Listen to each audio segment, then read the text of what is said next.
mostrarle esto que está sucediendo, que también nos va a permitir hacer un análisis y tratar de entender qué es lo que se puede hacer, qué es lo que debemos hacer, cómo podemos subsanar otro de los tantos problemas que tiene la gente. Hay 2 proyectos de ley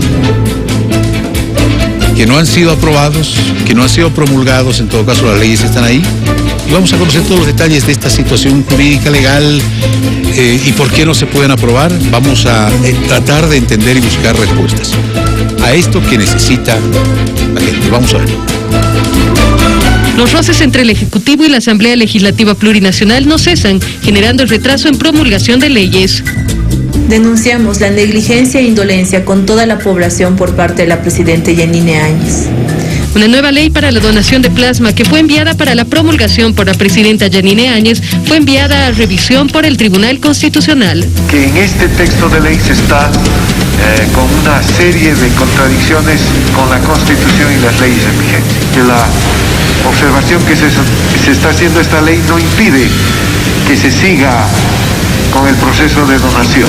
Desde el Movimiento al Socialismo indicaron que existen plazos que deben cumplirse, según el diputado Franklin Flores. La Constitución establece que después de enviado tiene que promulgar el órgano ejecutivo como órgano del Estado, y si no lo hace la Asamblea Legislativa Plurinacional. Eso dice la ley. Otra ley en suspenso es la de detención gratuitas a pacientes COVID en clínicas privadas, norma apoyada por la bancada de Unidad Demócrata, como explicó la diputada Shirley Franco. Hemos visto que en otras legislaciones de Latinoamérica, ante la ausencia y el colapso del sistema público de salud, se ha tenido que acudir a los centros hospitalarios privados. Sin embargo, los costos son muy elevados. Por tanto, se está viendo por conveniente a través de una ley que el Estado pueda compensar los costos que implican un tratamiento en un centro hospitalario privado. Estas normativas son consideradas de carácter urgente ante la situación que muchos pacientes atraviesan. Queremos agradecer a nuestros invitados. Voy a darles la bienvenida. Está Freddy Bovarín, que es politólogo y analista del Movimiento al Socialismo. Un gusto de saludarlo, Freddy. Buenas noches. Buenas noches, César. Un saludo a ti y a toda la audiencia de Red 1. Gracias por acompañarnos. También al presidente de la bancada de Santa Cruz por UD, Eric Morón. Eric, un gusto de saludarlo. Buenas noches. Muy buenas noches, César. Un saludo a todos los que nos están viendo, nos están escuchando, y un saludo también a Freddy. Hay una polémica, hay una disputa política, una pulseta política en el planteamiento de las normativas que se necesitan aprobarse. Se ha analizado bien para plantear estas leyes, en el caso de las clínicas privadas, en el caso de el plasma hiperinmune. Yo quiero preguntarles cómo ven este panorama. Quisiera empezar por don Freddy Bovarín. Por favor, Freddy. Vale. En realidad, el fomento a la cultura voluntaria de plasma hiperinmune tiene el objeto de justamente fomentar la cultura de donación voluntaria y altruista de plasma, ¿no? Y tiene 2 elementos muy centrales en la ley. La primera es crear un registro nacional de donantes recuperados de COVID-19, y segundo es la gratuidad en las pruebas y laboratorios del donante. En este sentido, a día de hoy, cualquier persona que se enferma de COVID tiene que peregrinar, la familia tiene que contactar por sus propios medios a un donante de plasma hiperinmune. Tienen que realizarse campañas en redes sociales, y esto definitivamente dificulta la recuperación de los pacientes. Entonces, lo que nosotros estamos planteando es justamente crear un registro nacional de donantes recuperados para que se pueda sistematizar esa información y pueda ser útil al momento de que un infectado de COVID pueda acceder para poder conseguir la donación de este plasma que le puede salvar la vida. Bien, gracias, Freddy. ¿Qué dice usted Eric, cómo ve este tema de esta ley para el tema del plasma hiperinmune? Bueno, hay que dejar claramente sentado, César, que la lucha contra la pandemia está siendo totalmente politizada. politizada por parte del partido político de Juntos, que es el gobierno de transición, y politizada por parte del partido político del MAS, usando los 2/3 de la Asamblea Legislativa plurinacional.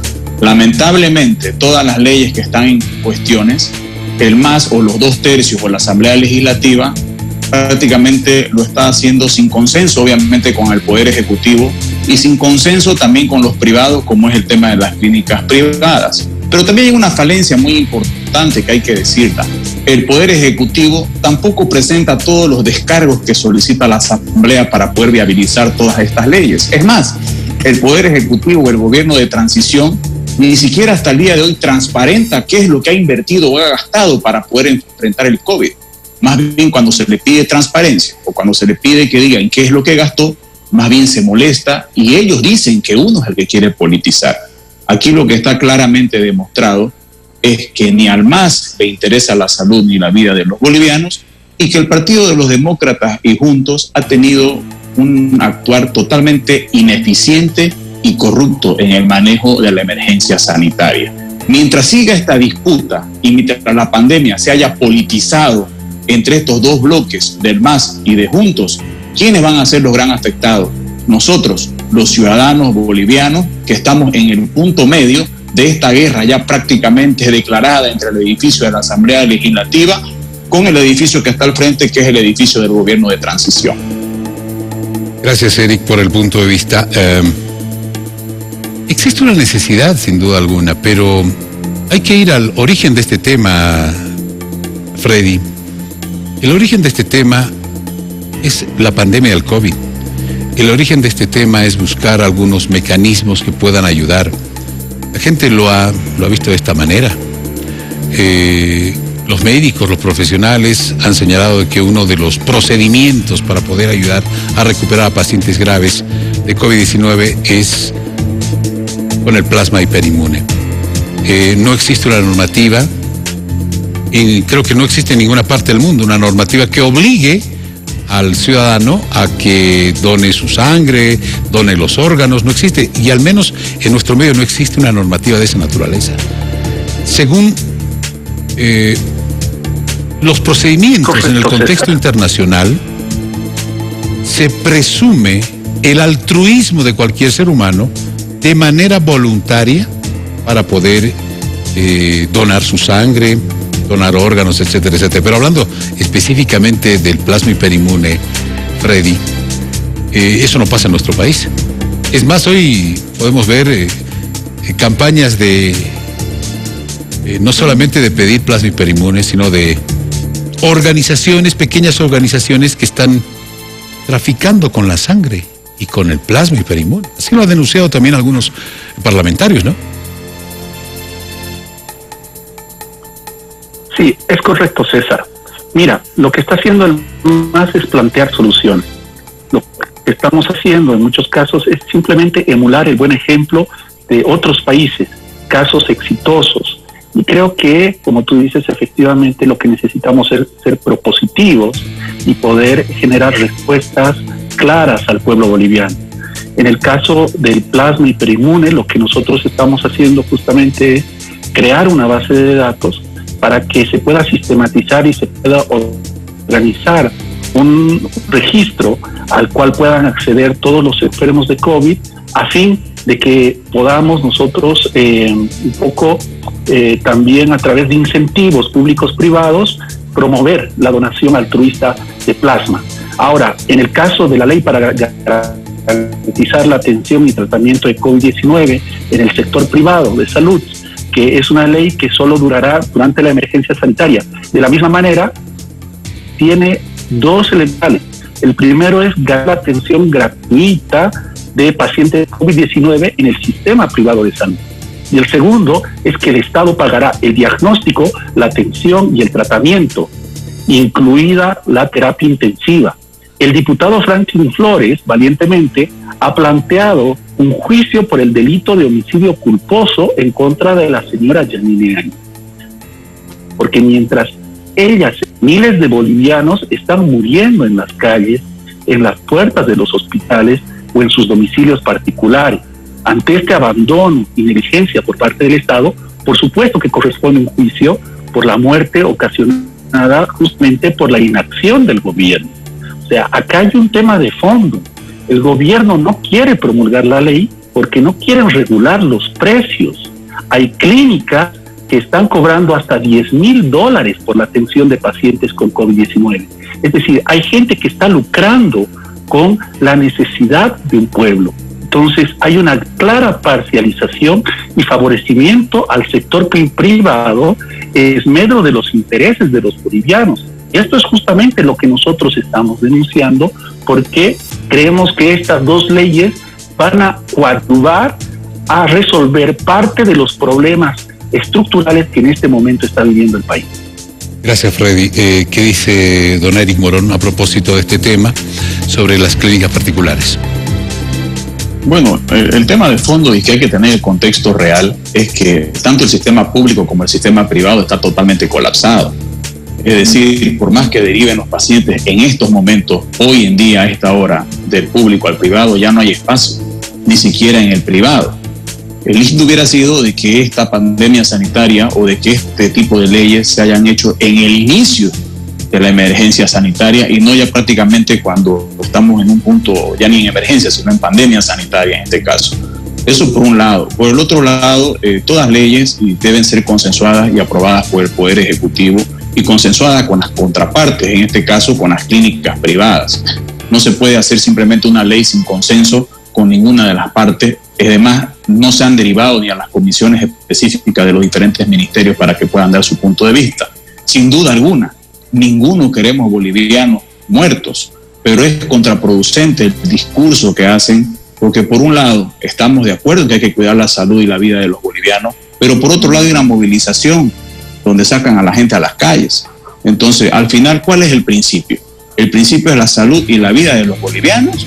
¿O el principio es ir a una confrontación entre el partido político del MAS y de Juntos, simplemente para tratar de polarizar una elección cuando ya ambos partidos políticos han tenido la posibilidad de aportar al Estado? Uno lo hicieron 14 años, mostrando de que prefirieron hacer canchitas en vez de hospitales, donde tuvieron muchos actos de corrupción a tal punto que terminaron huyendo del país, y otros que van 7 meses y han accionado exactamente igual que el MAS, teniendo muchos procesos de corrupción y una muestra clara de ello, que hasta el día de hoy no tenemos y no nos han rendido cuenta de qué es lo que ha pasado con los respiradores en el país.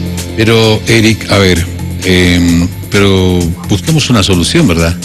¿Cómo se puede plantear el tema de las clínicas? Hay muchas clínicas que, evidentemente, en algunas regiones del país donde ha afectado el COVID, si usted no tiene $10,000, no puede dejar la garantía, y mucho menos pagar el tratamiento.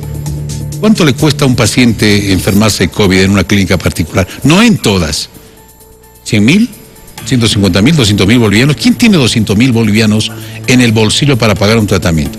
Entonces, es cierto, alguien tiene que ayudar desde el punto de vista, si el sistema público está colapsado, porque bueno, no se hizo nada durante mucho tiempo, el sistema privado tendría que ayudar, pero tendría que interceder, no sé, algún tipo de negociación, un diálogo, para, de manera altruista también, algunas clínicas que están muy bien equipadas, que pueden dar este tipo de soporte, puedan también beneficiar de alguna manera a las personas que no tienen recursos, pero se tendría más bien que negociar en lugar de plantear una ley y una imposición. ¿No lo ven así ustedes, Eric? O sea, digo, planteemos soluciones, ¿no? Correcto, aquí lo que debería haberse llamado desde una primera instancia, cuando inició la emergencia sanitaria, era un encuentro entre la salud pública y la salud privada, cosa que no se hizo tampoco hasta el día de hoy. Y tampoco la Constitución Política del Estado permite de que se pueda meter la mano a los bienes privados, negocios privados, empresas privadas, colegios privados, inmuebles privados o clínicas privadas, como es este caso en específico, porque se estaría vulnerando obviamente el derecho del privado en este caso. Pero sin duda alguna hemos visto muchas clínicas privadas que han tratado de poner en el tapete su buena voluntad, pero hasta el día de hoy no ha podido haber un encuentro ni un consenso, ni siquiera entre el privado y el público, y mucho menos con la Asamblea Legislativa Plurinacional, y eso hay que decirlo, es real. En la Asamblea Legislativa Plurinacional se convoca al Ejecutivo y no viene, le falta papelería y no envía. Y cuando se tiene que hacer un encuentro entre las tres partes, siempre sigue la traba, y todo esto se reduce a que lamentablemente en nuestro país, César, nos ha agarrado la emergencia sanitaria y la pandemia sanitaria en un quilombo de fiesta electoral donde están primando de alguna forma los intereses de algunos de retomar el poder y los intereses de otros de no soltar la silla porque son candidatos al mismo tiempo. Y los que nos estamos perjudicando somos nosotros.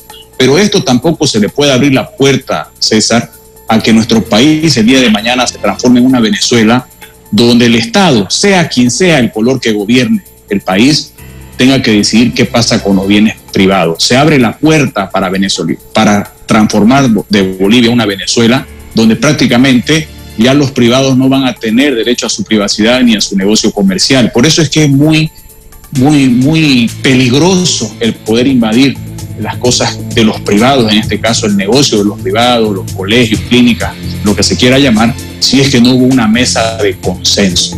Y eso es lo que no se ha logrado hacer hasta la fecha, pero nunca es tarde. Lamentablemente estamos en un punto, César, que hasta los privados están totalmente colapsados. Sin siquiera ni el sistema público ha enviado todavía a los privados, que es como lo que establece la ley. Ya el privado hoy en día no tiene capacidad de poder recibir a muchos pacientes, y el sistema público ni qué se diga, no están las unidades de terapia intensiva, no están los respiradores, no está todavía el personal de primera línea al 100% con su equipo de bioseguridad. Entonces hay una serie de irregularidades, pero siempre mirándolo del lado propositivo, se debería lograr tener el consenso entre la Asamblea Legislativa, el Ejecutivo y los privados. Lo ideal fuera que no haya el festín electoral, porque el MAS está con la fiesta electoral y también el partido político de Juntos. Gracias, Eric, por su participación esta noche. Muchas gracias. Para cerrar, ¿quiere usted añadir algo, Freddy?